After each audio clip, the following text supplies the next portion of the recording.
Hey everyone, welcome back and happy Wednesday. All right, guys, welcome back to Up and Adam Channel 2.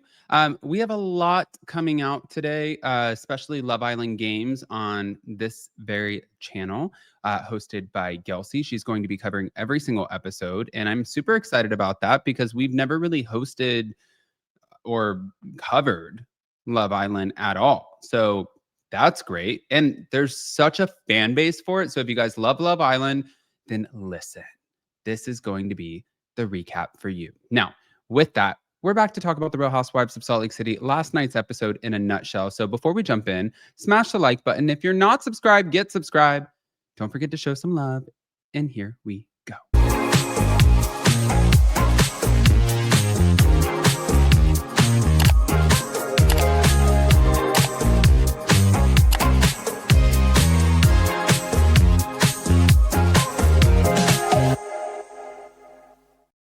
Okay, guys, so last night's episode was really interesting to me, like especially the revelation from Whitney. All in all, I thought it was a good episode. If I had to rate it like 1 to 10, I'd probably give it a 7.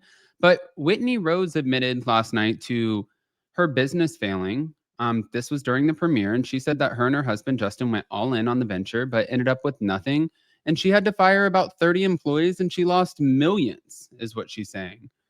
And Britani Bateman, well, she confronted her about the failed business, accusing her of ignoring her crumbling finances and being dragged on social media. I think that the way that Whitney composed herself in that situation, here's the thing, nothing but respect for Whitney on this, because it takes a lot to even start a business, to bring it to fruition, to make sure that it's profitable. And anybody who's ever been like a fan of Shark Tank, you know, like when the sharks talk about businesses, like you have to know when to take it out back and like nix that. And you also know that you might try 100 different businesses. It only takes that one as an entrepreneur to land it, make it work, and thrive and just change your life. Look at Bethany Frankel.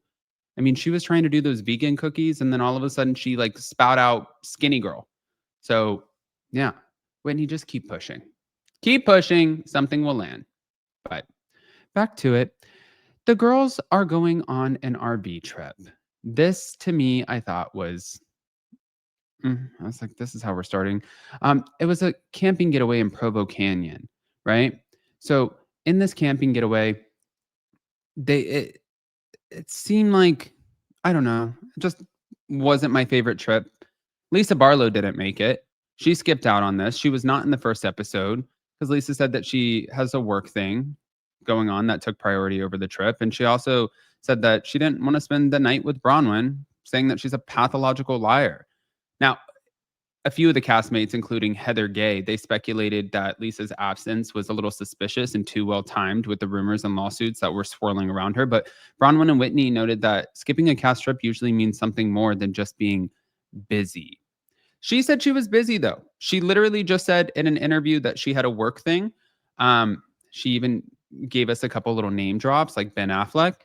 And she's like, look, I'm doing things. I'm busy.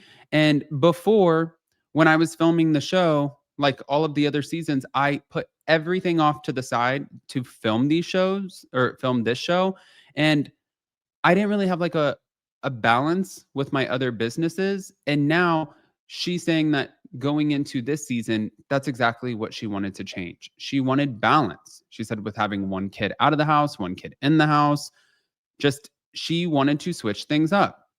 I don't know how you would do a show like this and be able to ignore your businesses. Clearly, there's people running the businesses too, though. I'm sure she has plenty of employees to kind of take the reins and people put in place as you would with the business. But I respect the hell out of the fact that you are just trying to make sure that you cover all of your bases. I feel like Meredith Marks does a great job of that. I feel like Heather Gay does a great job of that with Beauty Lab and Laser. And yeah, like it's not, to me, it makes sense. I don't think that she was trying to avoid why would she be trying to avoid tougher conversations or speculation that was going on around her when she still signed up to be on the season? And it's not like you can just avoid those conversations. Like just because you're not on the cast trip, it doesn't mean those conversations aren't still going to come up, right?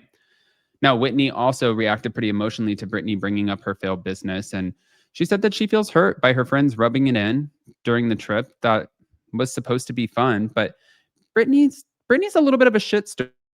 And she defended Lisa's excuse for missing the trip, but she also called Whitney out, saying, "Listen, your business is being talked about badly." And Whitney got pissed and she said, "Unless you know the facts, don't go there." But it was Heather Gay, Bronwyn, Meredith, Mary Cosby. They all also weighed in, and some of them supported Whitney's vulnerability, while others they went in and attacked the gossip. But at the end of the day, like I said, at least she had the goal to even try to do a business. It's not easy and it's not for the faint-hearted. So, yeah, there's that. But I feel like with the setting, with it being, the RV, Provo Canyon, I think being in an RV, there's nowhere to hide in this situation. So if we have conflicts, internal conflicts with the cast, which clearly that's what's happening, it really forces the cast members to have to face each other. I mean, was I here for like the kayaking and the fly fishing and the little group splits and all of that? Like, I was like, "Huh, okay, whatever." And the ghost story about Molly Sorensen, I was like, that was also whatever for me. But I don't know. I don't know. It just again, it wasn't my favorite. But on top of that, too, talk about Facetune. Britney had an announcement, and she was like, "I have an announcement to make. Jared and I got engaged."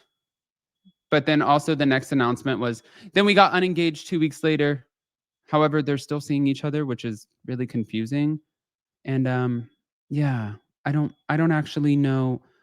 I don't know what this woman is saying half the time, but listen, she adds an element of quirkiness and like craziness to this. So we'll take it. And going back to Lisa's pretty much the central topic of the conversation, even when she's not there. So we'll see. We'll see what happens.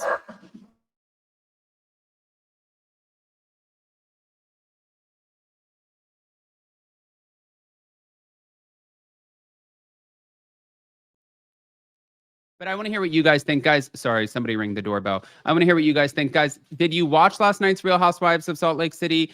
Were you all about the premiere? Did you like the fact that Whitney was not, well, I mean, she was vulnerable, but that Lisa was not involved? Or did you miss her?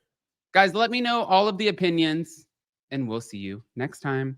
Love you guys, and don't forget to catch Kelsey's Love Island Games recap right here on this channel, Up and Adam Channel 2. Bye.